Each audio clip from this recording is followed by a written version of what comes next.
8 তলার ঘরেও সন্দেহ। আরজিকরের জরুরি বিভাগ বিল্ডিং এর 4 তলায় বক্ষরোগ বিভাগের সেমিনার কক্ষই কি তরুণী চিকিৎসকের খুন ও ধর্ষণের ঘটনাস্থল? এই প্রশ্নের মধ্যেই সন্দেহ তৈরি হয়েছিল ওই বিল্ডিং এর 8 তলায় ওসি বিভাগের অপারেশন থিয়েটারকে ঘিরে। কেন্দ্রীয় ফরেন্সিক সায়েন্স ল্যাবরেটরির রিপোর্টে সেমিনার কক্ষে কোনো রকমের ধস্তাধস্তি চিহ্ন না মেলার বিষয়টি প্রকাশ্যে আসতেই সেই সন্দেহ আরও জোরালো হয়েছে। যদিও আশ্চর্যজনকভাবে 8 তলায় ওই অপারেশন থিয়েটারটি সিবিআই পরীক্ষাই করেনি, কিন্তু কেন? নির্যাতিতার পরিবার থেকে শুরু করে আন্দোলনকারী চিকিৎসকেরা অনেকেই বলেছেন এই রকম অসংখ্য কেনের উত্তর খোঁজার চেষ্টা সিবিআইয়ের করা উচিত ছিল, কিন্তু তা হয়নি।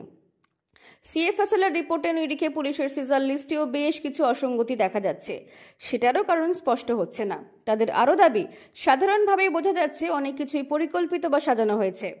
আরজিকর মামলায় তদন্তে কলকাতা পুলিশ ও সিবিআইয়ের বিভিন্ন গাফিলতির দিক শিয়ালদহ আদালতের রায়েও উল্লেখ রয়েছে। তেমনি তরুণী চিকিৎসক পড়ুয়ার খুন ও ধর্ষণ মামলা তদন্তে এখনও রহস্যই থেকে গেছে 8 তলার অপারেশন থিয়েটারের ভেতরে একটি ঘর, যা এখনও সিল করা অবস্থায় রয়েছে।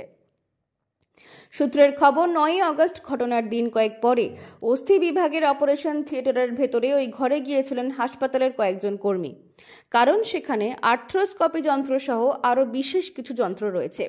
সেই সময় ওই কর্মীরা দেখেছিলেন ঘরের এক কোণে কিছু গ্লাভস পরে রয়েছে, তাতে রক্তের মতো লালচে ছাপ রয়েছে। বেশ কয়েকটি অস্ত্রোপচারের ব্যবহৃত ব্লেড পড়ে আছে। বিষয়টি জেনে হাসপাতাল কর্তৃপক্ষ ও কর্তব্যরত সিআইএফএস এর জওয়ানরা গিয়ে ঘরটি দেখেন। তারা দেওয়ালে রক্তের ছোপ দেখতে পেয়েছিলেন। সূত্রের খবর, এই পরে আরজিকর কর্তৃপক্ষ বিষয়টি সিবিআইকে জানালে তারা মৌখিকভাবে ওই ঘরটি সিল করে রাখতে বলে এবং পরে সেটি পরীক্ষা করে দেখা হবে বলে জানায়। আরও জানা যাচ্ছে, গত 11 সেপ্টেম্বর জমা পড়া সিএফএসএল রিপোর্টের মাসখানেক আগে প্রকাশ্যে আসার পরই ওই ঘরটি সিল কেউ বা কারা খোলার চেষ্টা করেছিল বলে অভিযোগ। কিন্তু জুনিয়র চিকিৎসকেরা বিষয়টি আপত্তিতে তুলতেই তা আটকে যায়। আরও জানা যাচ্ছে, কয়েকদিন আগে হাসপাতাল কর্তৃপক্ষের তরফে আবারও ওই ঘরটির বিষয়ে চিঠি পাঠানো হলেও তা সিবিআই গ্রহণ করেনি। এখানেও আন্দোলনকারী চিকিৎসকদের প্রশ্ন, কেন এই ঘর সিএফএসএলকে দিয়ে পরীক্ষা করানো হয়নি? 4 তলার বক্ষরোগ বিভাগের নার্সিং স্টেশনের পেছনের দিকে যে লিফট আছে তার সাহায্যে ওই 8 তলাতেও যাতায়াত করা যায়। এমন ধরনের বিভিন্ন অসঙ্গতির কথা উঠে আসছে তরুণী চিকিৎসক খুন ও ধর্ষণের তদন্তে। যেমন কলকাতা পুলিশ সিজার লিস্টের 13 নম্বর পয়েন্টে উল্লেখ করেছিল, সাদা রঙের একটি খামে কালো রঙের চুল মিলেছে, যা সেমিনার কক্ষের ম্যাট্রেসের উপর মৃতদেহের পাশ থেকে মিলেছে।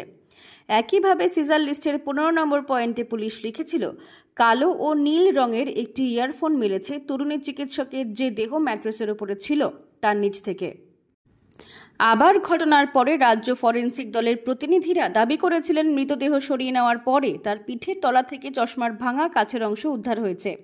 কিন্তু যেখানে ধস্তাধস্তির চিহ্ন নেই, সেখানে ম্যাট্রেসের নিচে ইয়ারফোন বা চশমার ভাঙা কাচ কি আসতে যেতে পারে? 27 নম্বর পয়েন্টে এক জোড়া পুরনো ধূসর ও কমলা রঙের জুতো বাজেয়াপ্ত উল্লেখ রয়েছে। কিন্তু সিএফএসএল এর কাছে যে সমস্ত নমুনা গিয়েছিল তাতে শুধু কালো কমলা রঙের একজোড়া চটি পাঠানো হয়েছিল। এমনই বিভিন্ন অসঙ্গতি তদন্তের ফাঁক গলে বেরিয়ে যাওয়ার বিরোধিতা করেছেন আন্দোলনকারী চিকিৎসক থেকে নির্যাতিতার পরিবার। তরুণী চিকিৎসকের বাবার কথায় সিবিআই আগে বলেছিল 8 তলার ঘর বন্ধ করে রাখুন, এখন বলছে খুলে যেতে পারে। এমন আচরণের কারণ কি? কেন সন্দেহজনক ঘরটি তদন্তের বাইরে থাকবে? তিনি আরও বলেন, আসলে সঞ্জয় রায়কে একমাত্র অপরাধী ধরে নিয়েছে সিবিআই, তাই ইচ্ছাকৃতভাবে এমনই বিভিন্ন অসঙ্গতিগুলি তদন্ত করে দেখছেন না। আন্দোলনকারী চিকিৎসকদেরও প্রশ্ন, সিএফএসএল যেখানে বলছে সেমিনার কক্ষে ধস্তাধস্তির চিহ্ন নেই, সেখানে ম্যাট্রেসের তলা থেকে ওই সব জিনিস উদ্ধার হওয়াটাই কি পরিকল্পিত নয়? আপনি যদি খবর দেখতে পছন্দ করেন তাহলে এই চ্যানেলটি সাবস্ক্রাইব করে রাখুন, আর মমতা ব্যানার্জির রাজনৈতিক ইতিহাস জানতে এখানে ক্লিক করুন।